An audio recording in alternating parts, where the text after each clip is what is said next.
Então vamos dar continuidade aqui ao estudo da Agamben. Nesse ponto em que nós estamos, ele está falando do lugar originário da palavra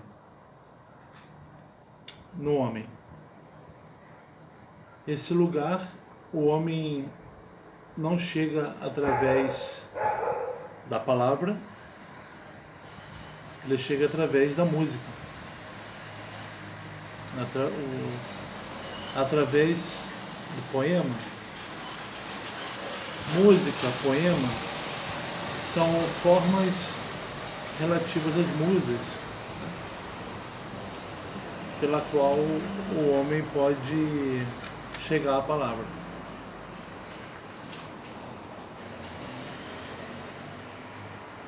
O homem não consegue acessar a origem mítica da palavra quando o homem toma a palavra de algum lugar das musas como sendo uma palavra dele, né? No momento em que ele faz isso, essa passagem da palavra das musas em que surge uma palavra dele, né? O homem só consegue perceber esse momento, apreender esse momento, dar uma forma a esse momento, quando ele expressa isso musicalmente ou no poema. Então vamos aqui continuar. Se o acesso à palavra é, nesse sentido, mosaicamente determinado, compreende-se que, para os gregos, o nexo entre a música e política era tão evidente que Platão e Aristóteles tratam questões musicais somente em obras que consagram a política. A relação daquilo que eles chamam música, que compreendia a poesia, a música em sentido próprio e a dança, com a política, ela é tão estreita que na República Platão subscreve o aforismo de Damão, segundo o qual não se podem trocar os modos musicais sem mudar as leis fundamentais da cidade. Os homens se juntam e organizam as constituições de suas cidades mediante a linguagem. Mas a experiência da linguagem, pois não é possível alcançar e controlar sua origem, o homem não consegue alcançar a origem da linguagem, ele só tem uma experiência da linguagem, a experiência de ser falante. A experiência da linguagem é, por sua vez, desde sempre musicalmente condicionada. A falta de fundamento do logos funda o primado da música e faz, então o logos não tem um fundamento, e a falta de fundamento do logos funda o primado da música. A coloca como o lugar originário da palavra. A falta de fundamento do logos funda o primado da música e faz com que qualquer discurso seja desde sempre afinado. Por isso, antes mesmo das tradições e preceitos que se transmitem por meio da língua, os homens em qualquer tempo são mais ou menos conscientemente educados e dispostos politicamente por intermédio da música. Os gregos sabiam perfeitamente o que fingimos ignorar, isto é, que é possível manipular e controlar uma sociedade não somente pela linguagem, mas, sobretudo, pela música. Assim como igual e mais eficaz do que o comando do oficial é, para o soldado, o toque do trompete ou o bater do tambor. Em qualquer âmbito e antes de qualquer discurso. Também os sentimentos e os estados de espírito que precedem a ação e o pensamento são determinados e orientados musicalmente. Nesse sentido, o estado da música, incluída nesse termo toda a esfera que imprecisamente definimos com o termo arte, define a condição política de uma determinada sociedade melhor e antes de qualquer outro índice. E se quisermos mudar o ordenamento de uma cidade, é necessário, acima de tudo, reformar sua música.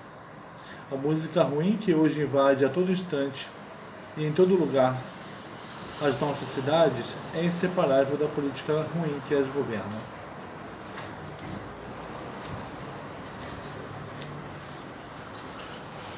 Se a música ela está na origem do termo cada palavra,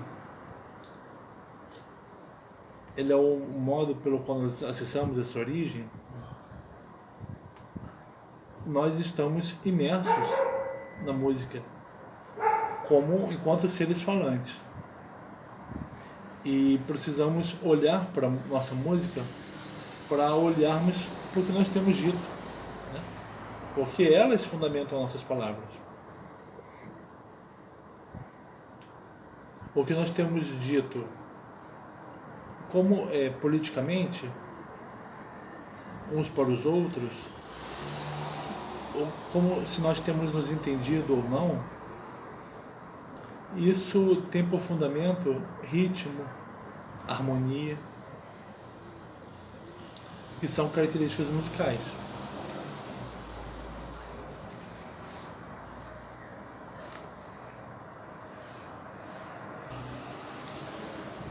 É significativo que a política de Aristóteles se conclua com um verdadeiro tratado sobre a música. Mais do que isso, sobre a importância da música para a educação política dos cidadãos. Aristóteles começa, de fato, declarando que tratará da música não como diversão, mas como parte essencial da educação. Paideia. Não como paideia, mas como paideia. Pois ela tem como fim a virtude. Assim como a ginástica produz certa qualidade do corpo, também a música produz certo ethos. O motivo central da concepção aristotélica da música é a influência que ela exerce sobre a alma. Tem no Platão, na República, quando ele fala da educação das crianças e dos jovens, ele se refere à música, que deve evitar os sentimentos exacerbados. Também deve haver uma música, não deve haver uma ausência de música, porque deve haver sentimentos presentes. E a harmonia musical tem a ver com a harmonia espiritual. Uma desarmonia musical leva a uma desarmonia espiritual.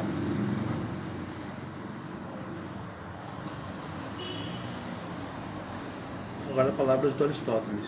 É evidente que somos afetados e transformados, de certo modo, pelos diversos gêneros de música, como em particular pelas melodias do Olimpo. É opinião comum que elas deixam a alma entusiasmada, e o entusiasmo é uma paixão do ethos em relação à alma. Todos, escutando as imitações musicais, graças aos ritmos e às melodias, entram num estado de espírito empático, mesmo na falta de palavras. Isso acontece, explica Aristóteles, porque os ritmos e as melodias contêm imagens e imitações da ira e da brandura, da coragem, da prudência e outras qualidades éticas.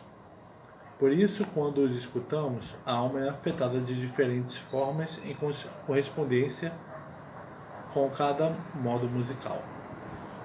Em modo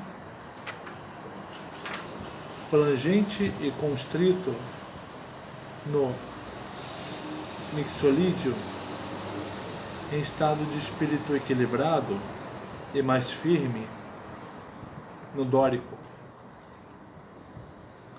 entusiástico no frígio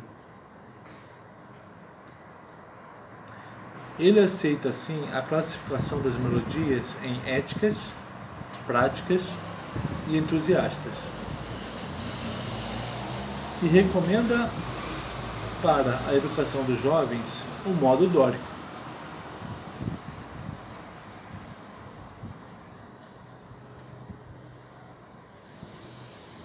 Um modo equilibrado e mais firme. Na medida em que é mais firme e de caráter viril. Como já havia feito Platão, Aristóteles se refere aqui a uma antiga tradição que identificava o significado político da música com sua capacidade de pôr ordem na alma, ou, ao contrário, de lhe excitar confusão. As fontes nos informam que no século VII a.C., quando Esparta se encontrava em situação de discórdia civil, o oráculo sugeriu chamar o cantor de Lesbos, Terpandro, que, com seu canto, restituiu ordem à cidade. O mesmo se dizia de Estesícoro em relação às lutas intestinas na cidade de Locros. A gente não costuma pensar na relação entre política e música, mas a gente tem que entender política como a criação de uma harmonia entre os homens, e dela depende também de uma harmonia da alma de cada homem. E de como esse homem, então, os homens são educados para terem harmonia, serem harmoniosos. Você pensa na criança pequena que está com a sua cuidadora, como ela canta uma canção melodiosa, e aquela melodia embala a criança e a faz se acalmar. E quando essa criança cresce, essa criança ela relembra a melodia e ela se acalma e se harmoniza, organiza seus pensamentos, suas emoções.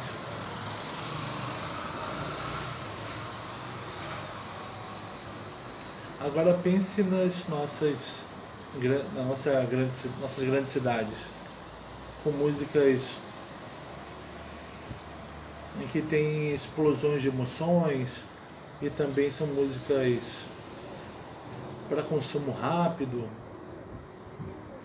Isso tem a ver com a comunicação das pessoas, impaciente, né?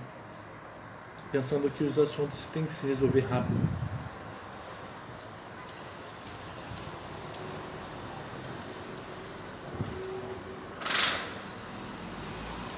Então, como nós temos usado a linguagem, onde tem se instalado a nossa linguagem?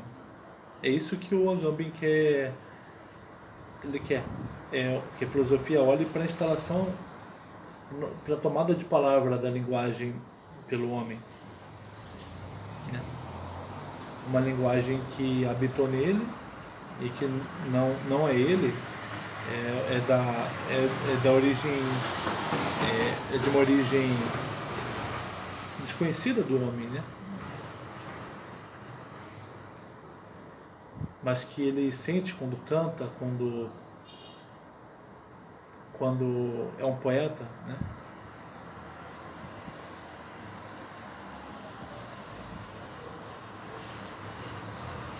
Então, ficamos por aqui.